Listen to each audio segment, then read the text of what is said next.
हमेशा से खुद को प्रधानमंत्री नरेंद्र मोदी का हनुमान बताने वाले चिराग अभी इस वक्त अलग ही मूड में नजर आ रहे हैं। हाल ही के दिनों में लिटरल एंट्री से कोठे के भीतर कोटा तक कई मुद्दों पर एनडीए से अलग रुख दिखा चुके चिराग पासवान ने अब 1 मिनट में मंत्री पद को लात मारने की बात कह दी है।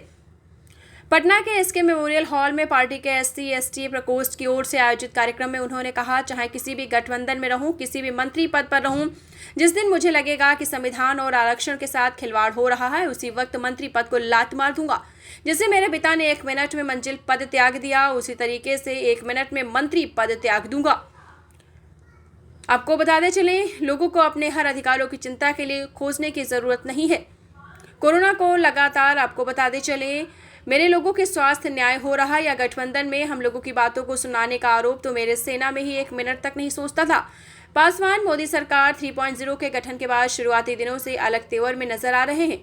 चिराग और उनकी पार्टी इन मुद्दों पर भी एनडीए से अलग लाइन ले चुकी है। चिराग ने हाल ही में राहुल गांधी की तारीफ करते उन्हें दूरदर्शी नेता बताया था और कहा था कि उनके पास विजन है। अगस्त महीने की शुरुआत से कोटे के भीतर कोटा को लेकर आए सुप्रीम कोर्ट के फैसले पर चिराग ने अपना विरोध दर्ज करवाया था।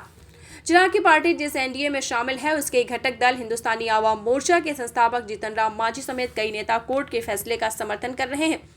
वहीं यूपीएससी ने केंद्र सरकार में ज्वाइंट सेक्रेटरी और निर्देशक लेवल के 45 रिक्त पद लिटरल एंट्री के जरिए भरने के विज्ञापन जारी किए थे। चिराग पासवान खुलकर इसके विरोध में उतर आए।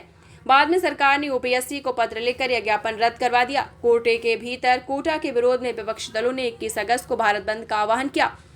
केंद्रीय मंत्री चिराग पासवान की पार्टी ने भी इस संबंध का समर्थन किया। चिराग ने कहा कि SC/ST आरक्षण का आधार आर्थिक असमानता नहीं, छुआछूत जैसी खूब जो विप्रथा है।